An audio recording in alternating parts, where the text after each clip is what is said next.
WCBI News at 6 starts now.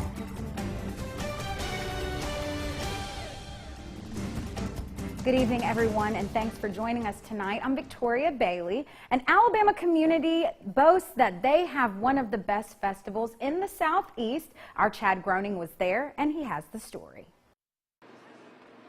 Winfield, Alabama normally has a population of 5,500, but during the Mule Festival weekend, it swells as between 20 and 30,000 folks descend on the town that is about an hour away from Tupelo and an hour away from Birmingham. The Mule Day Festival has been termed, quote, one of the top 20 events in the Southeast by Travel and Tourism magazine. I think we're a unique community. We come together and it takes everybody, pulling together and doing things, and that's just what we do. I mean, it takes the community, the school, and everybody, we work together, and it takes that.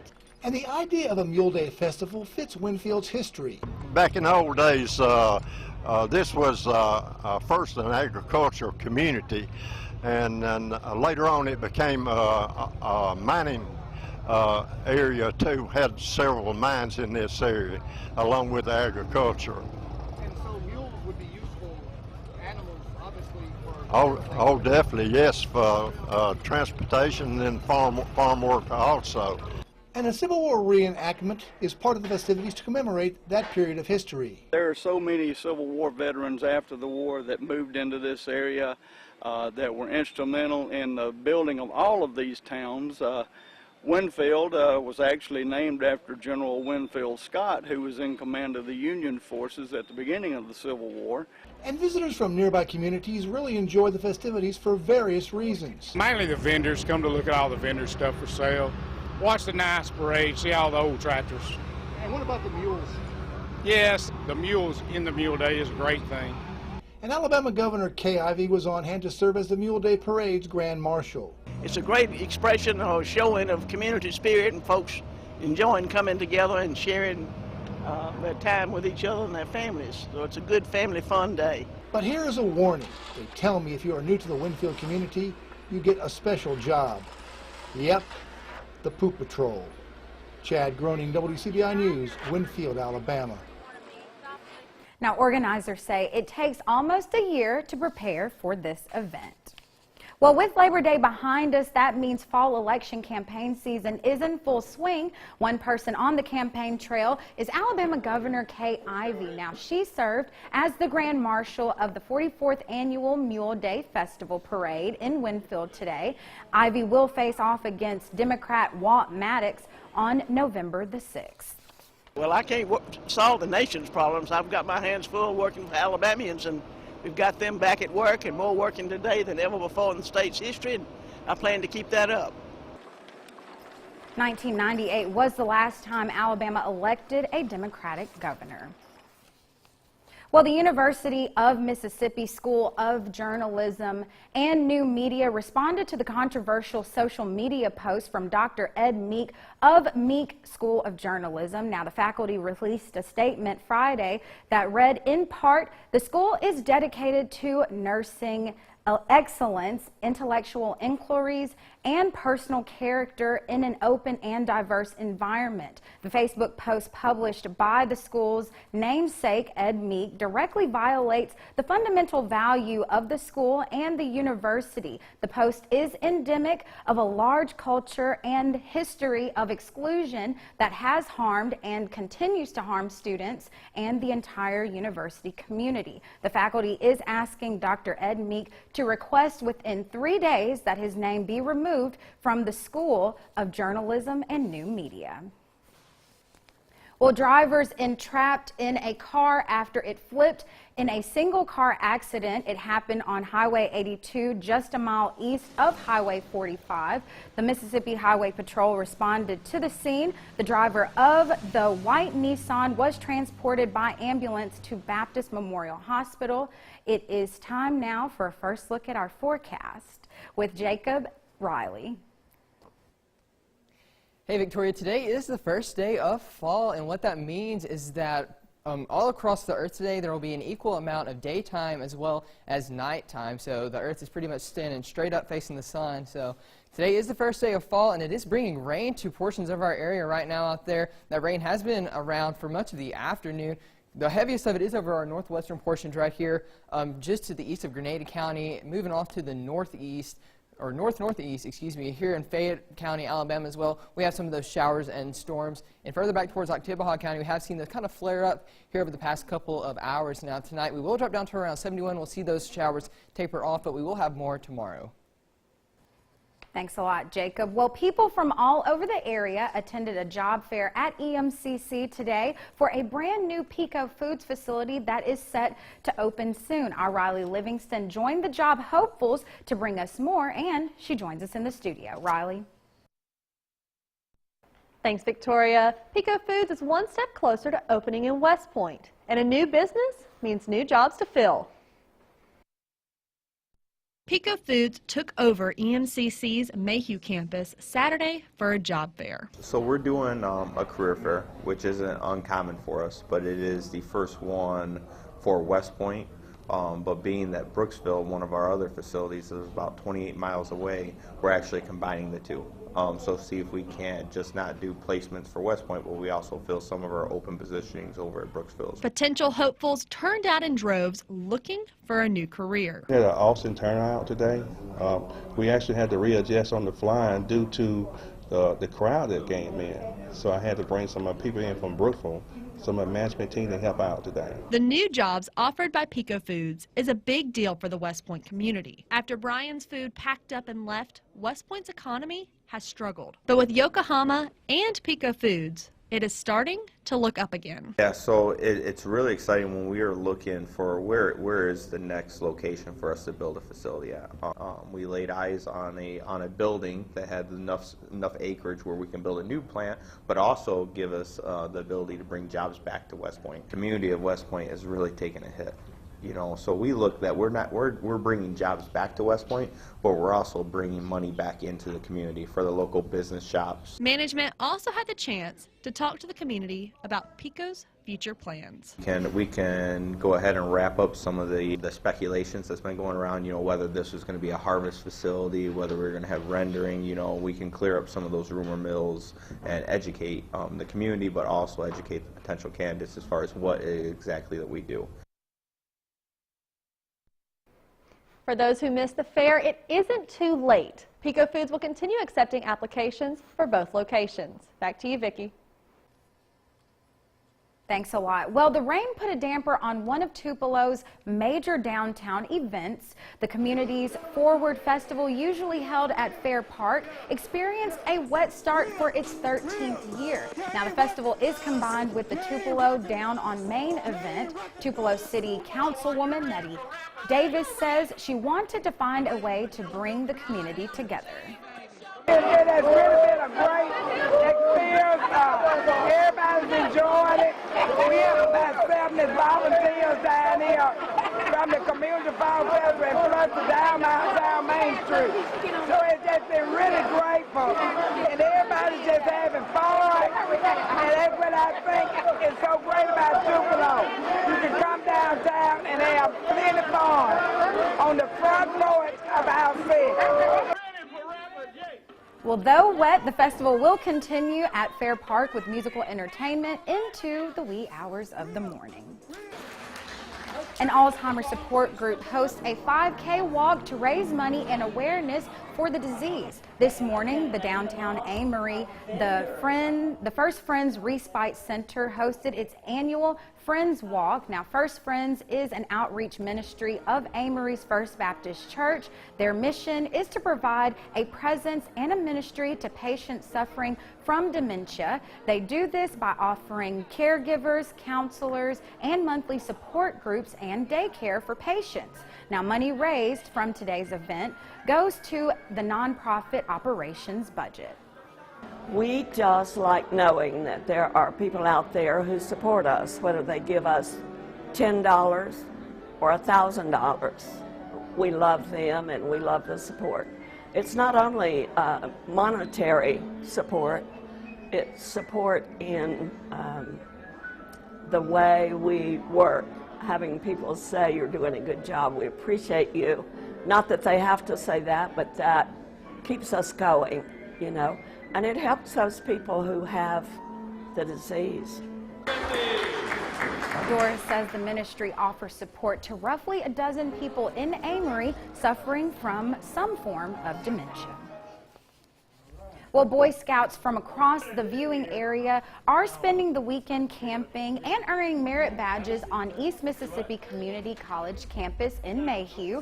More than 100 scouts, along with a dozen adult volunteers, are participating in this weekend's annual area fall camporee. EMCC is hosting the event and also providing instructors to teach scouts in 15 different merit badge areas. Now, over the weekend, scouts will earn badges in electronics, robotics, cooking, landscape, architecture, and that's just to name a few. This gives the opportunity for both leadership. These young men come out, they're camping for the weekend, so they've got to set up their own site, cook, clean, be leaders of their fellow scouts, but as well as the achievement in learning and goal setting by coming out here earning these awards. Participating scouts are from counties throughout the area. Well, a Starkville community wants to make its neighborhood safer. Today, the West Main Community Association of Starkville held a fish fry and a garage sale at King Park Pavilion. Now, the group is a nonprofit organization. The association was incorporated earlier this year to address issues within the West Main community. Proceeds from today's fundraiser will go towards neighborhood improvement projects. One thing, we are trying to get cameras installed in our neighborhood. We have some people that are going the wrong way on one-way streets. We've got some people speeding, and we do have a neighborhood watch where the policemen come through fairly regularly, but, you know, a camera can do a lot better than they can. The West Main community includes areas on Jones Street, Taylor Drive, and Harlem Street. Well, the competition was on this week for bragging rights and a grand cash reward. We have that story when we return. Stay with us. Welcome back, everyone. Well, the Friendly City continues to serve as a battleground for the annual Roast and Boast barbecue competition. And today,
And all these are moving off to the north-northeast across our area. We do have this line that's kind of popped up here in Oktibbeha County on up into Clay County. It's produced a little bit of an outflow boundary you see right there. So you could see a few gusty winds in West Point here over the next couple minutes, but we aren't expecting any severe weather out of this system at all. But we do expect those storms to die off as we go throughout that evening hours on into the overnight hours. We will drop down into the lower 70s to start things off for your Sunday morning. Now, kind of timing this out for your Sunday for you, those showers and storms will stay isolated to the northwestern parts of our area overnight. But as we go throughout the day tomorrow, that's whenever we'll begin to see more of them pop up for our area. Around 1 p.m. in the afternoon, those showers and storms begin to pop up and start to move more across the entire region. But again, the northwest portions of our area do have the highest chance of seeing rain this weekend, and they will see the highest rainfall amounts as well. Some areas across the northwestern portions of Winona, 1.3 inches, right there at a ½ inch in Pontotoc. So that's just, the rain potential is a really good indicator to show where all that heavy rain is expected to fall. But